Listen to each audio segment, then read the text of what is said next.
की क्लास में हम लोग मार्क्यू टैग को डिस्कस करेंगे। मार्क्यू टैग की all direction with the help of HTML। सबसे पहले हम लोग नोटपैड को ओपन कर लेते हैं।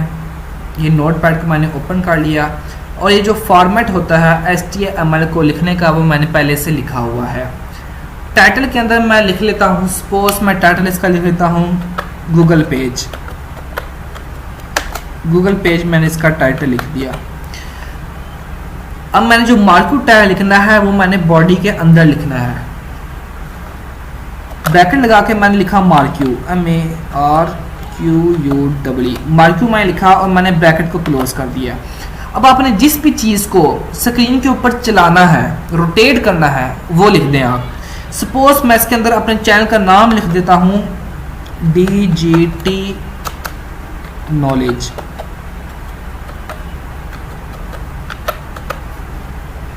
ये मैंने चैनल का अपने नाम लिख दिया। अब मैं इस टैग को स्लैश के थ्रू क्लोज कर देता हूँ, मार्क्यू। और मैं इसके साइड पे हेडिंग टैग लगा देता हूँ। हेडिंग टैग से ये होगा कि आपको जो स्क्रीन पे नज़र आएगा वो बड़ा लिखा हुआ नज़र आएगा। वैसे आपको बहुत छोटा लिखा हुआ नज़र आएगा, यानी कि आपको नज़र नहीं आएगा सही। इस वजह से मैं H1 यानी कि हेडिंग टैग को लगा रहा हूँ। ये मैंने हेडिंग टैग को क्लोज कर दिया और मैं यहाँ पर इसको ओपन कर लेता हूँ। H1 साथ मैंने इसको ओपन कर दिया। अब मैं फाइल में जाके इसको मैं सेव करता हूँ। सेव करने के बाद मैं यहाँ पर गूगल क्रोम पे आता हूँ, इसको मैं रिफ्रेश करता हूँ। अब आप देखें ये हमारे पास DGT नॉलेज, ये हमारे पास एक टैग है जो हमारे पास चल रहा है, इसको हम मार्क्यू टैग बोलते हैं। अब आप चाहते हैं कि जो ये टैग DGT नॉलेज लिखा हुआ है इसका कलर चेंज हो जाए। कलर चेंज करने के लिए हम लोग क्या करेंगे, दोबारा से नोटपैड पे आएंगे। नोटपैड पे आने के बाद इसके ऊपर एक फ़ॉन्ट खोलेंगे। जैसे हमने लास्ट लेक्चर में भी हमने ऐसे सारे फ़ॉन्ट खोले थे, इधर मैंने एक फ़ॉन्ट खोल दिया। उसका मैंने इसका कलर लिख दिया। कलर मैं इसका सपोज लिखता हूँ ब्लू, मैंने इसका लिख दिया कलर, और मैंने फ़ॉन्ट को क्लोज कर दिया। अब मैं फाइल में जाके इसको मैं सेव करता हूँ और दोबारा से क्रोम ब्राउज़र पे आता हूँ, इसको रिफ्रेश करता हूँ। अब आप देखें जो लिखा हुआ आ रहा है ये DGT नॉलेज लिखा हुआ आ रहा है। अब आप देखिए इसकी जो डायरेक्शन है इसकी राइट टू लेफ्ट, यानी कि राइट से लेकर ये लेफ्ट की तरफ जा रहा है। अब मैंने इसकी डायरेक्शन को चेंज करना है। डायरेक्शन मैं इसकी करूँगा लेफ्ट से राइट, यानी कि लेफ्ट यहाँ से निकले और यहाँ से ये राइट साइड पे जाए। इसके लिए मैं क्या करूँगा, मैं इसको नहीं लेता, मैं इसको कॉपी कर लेता हूँ। कॉपी करने के बाद मैं इसके नीचे ही ये इसको पेस्ट कर लेता हूँ और इसकी जो डायरेक्शन है, डायरेक्शन को चेंज करने के लिए जो मार्क्यू टैग है इसके अंदर ही हम लोगों ने इसकी डायरेक्शन लिखनी है। डायरेक्शन आप लिखते हैं DIRECTION। डायरेक्शन आपने लिख दिया, इक्वल का साइन डालें। अब आप इसकी डायरेक्शन क्या करनी है, राइट मैंने करनी है, यानी कि लेफ्ट से ये राइट वाली साइड पे जाए। तो मैं यहाँ पर लिख दूंगा राइट मैंने लिख दिया। अब मैं फाइल में जाके इसको मैं सेव करता हूँ। क्रोम ब्राउज़र पे आके इसको मैं रिफ्रेश करता हूँ। अब आप देखें एक टैग हमारे पास यहाँ से राइट टू लेफ्ट जा रहा है और एक हमारे पास लेफ्ट टू राइट जा रहा है। अब इन दोनों का कलर ब्लू है। पहले का मैंने ब्लू किया था, लेकिन इसका कलर मैं चेंज कर लेता हूँ। चेंज इसका भी ब्लू क्यों है, क्योंकि हमने जो फ़ॉन्ट खोला था उस फ़ॉन्ट का हमने क्लोज नहीं किया था। यहाँ पर मैं आके पहले वाले फ़ॉन्ट को मैं क्लोज कर देता हूँ with the help of slash के थ्रू मैंने यहाँ पर क्लोज कर दिया। अगर मैं फ़ॉन्ट खोलूँगा FONT और इसका कलर मैं कर दूँगा COLOR, इसका मैंने कर दिया कलर रेड, कलर मैंने इसका कर दिया रेड और मैंने ब्रैकेट को भी क्लोज कर दिया। अब मैं फाइल में जाकर इसको मैं सेव करता हूँ। सेव करने के बाद मैं क्रोम ब्राउज़र पे आता हूँ, इसको मैं रिफ्रेश करता हूँ। अब आप देखें एक हमारे पास ब्लू लिखा हुआ आ रहा है और एक हमारे पास रेड लिखा हुआ आ रहा है। अब एक और इसकी डायरेक्शन है वो मैं आपको बता देता हूँ। मैं ये जो मैंने मार्क्यू टैग लिखा हुआ है, ये वाला नहीं, ये वाला, इसको मैं यहाँ पर कॉपी कर लेता हूँ। यहाँ पर मैंने इसको कॉपी कर दिया और इससे नेक्स्ट लाइन में आके मैंने इसको पेस्ट कर दिया। यहाँ पर हमारे पास ब्रैकेट हट चुकी है, यहाँ पर मैंने ब्रैकेट लगा देता हूँ। अब आपने क्या करना है, इसकी डायरेक्शन को मैंने अप कर देना है। पहले इसकी डायरेक्शन क्या थी, राइट थी दूसरे वाले की। अब मैं इसकी डायरेक्शन को अप कर दूंगा।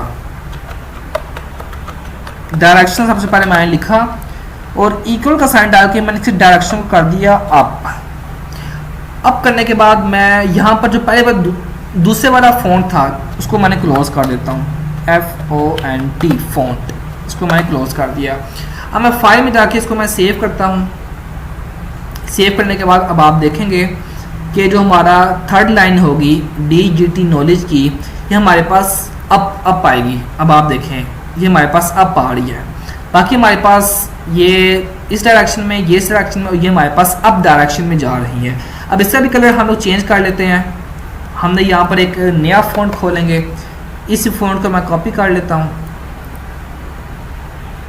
कॉपी करने के बाद मैं यहाँ पर इसको पेस्ट कर देता हूँ।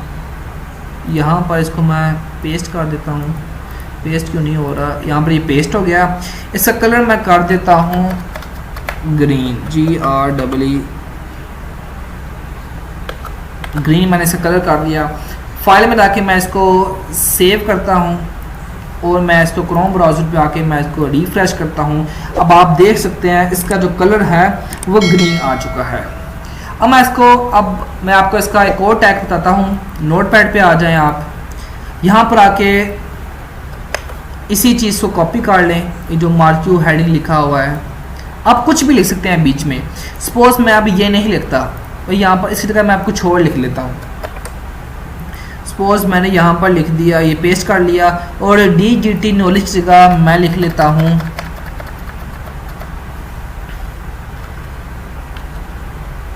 माई FAVOURITE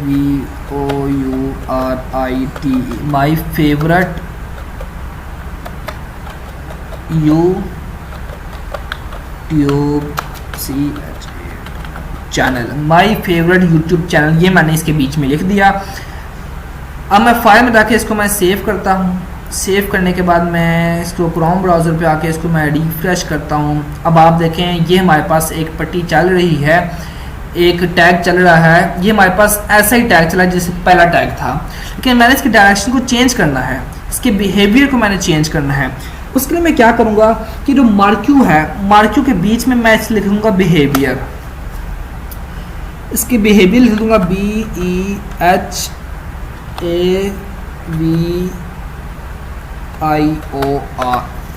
बिहेवियर मैंने लिख दिया। बल्कि इसकी स्पेलिंग मैंने स्मॉल में लिखने थे, एकदम हमारे पास बड़े लिखे हुए आ गए हैं। इसकी स्पेलिंग मैंने स्मॉल में लिखने हैं,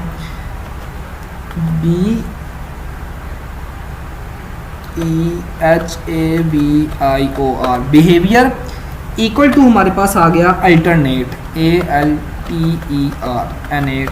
अल्टरनेट्स का बिहेवियर आ गया। अब आप देखेंगे कि अल्टरनेट से क्या होता है। फाइल में जाके मैं इसको सेव करता हूँ। सेव करने के बाद मैं इसको क्रोम ब्राउज़र पे आके इसको मैं रिफ्रेश करता हूँ। अब आप देखेंगे एक टैग हमारे पास, ये देखें, एक टैग हमारे पास यहाँ से राइट टू लेफ्ट जा रहा है, एक हमारे पास लेफ्ट राइट जा रहा है, एक हमारे पास अप जा रहा है और एक हमारे पास गायब नहीं हो रहा है। ये चौथा हमें टैग लगाया, हमारे पास गायब नहीं हो रहा है। देखें जो फर्स्ट टैग है वो राइट से लेफ्ट चला जाता है अंदर और दोबारा नया निकल के आता है, लेकिन जो फोर्थ वाला टैग है हमारे पास अंदर नहीं जाता, ये हमारे पास उसके अंदर ही रहता है, यानी कि स्क्रीन के अंदर ही नज़र आ रहा होता है, ये कहीं भी नहीं जाता। इसका ये फ़ायदा होता है।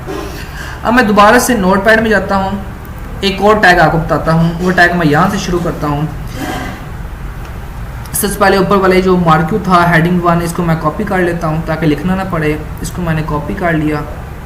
कॉपी करने के बाद मैं यहाँ पर ना इसको पेस्ट कर देता हूँ। ये मैंने इसको पेस्ट कर दिया। अब मैंने इसका जो बिहेवियर लिखना है, बिहेवियर में मैंने अब लिखना है, मैंने लिखना है स्क्रॉल अमाउंट और DLL, scroll AMOUNT। Scroll amount से क्या होगा, हम इसकी स्पीड को मैनेज कर सकते हैं। अभी देखें वो स्पीड इसकी आहिस्ता थी या तेज़ थी, अब हम लोग इसकी स्पीड को खुद मैनेज कर सकते हैं।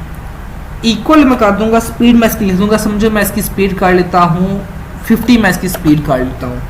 ओके, अब मैं फाइल में आके मैं इसको कॉपी कर लेता हूँ, यानी कि सेव कर लेता हूँ और मैं इसको क्रोम ब्राउज़र पे आके इसको मैं रिफ्रेश करता हूँ। अब आप देखें इसकी स्पीड तेज़ हो गई है, देखें DGT नॉलेज कितना तेज़ से जा रहा है, ये देखें इसकी स्पीड हम लोगों ने तेज़ कर दी है। ऐसी इसकी स्पीड हम लोग और भी तेज़ कर सकते हैं, या आहिस्ता करनी है आहिस्ता कर लेते हैं। इसकी स्पीड मैं कर लेता हूँ 30, मैं इसकी स्पीड कर लेता हूँ। अब फाइल में आके मैं इसको सेव कर लेता हूँ। सेव करने के बाद मैं इसे क्रोम ब्राउज़र पे आके रिफ्रेश करता हूँ। अब आप देखें इसकी स्पीड पहले की निस्बत थोड़ी सी आहिस्ता हो चुकी है।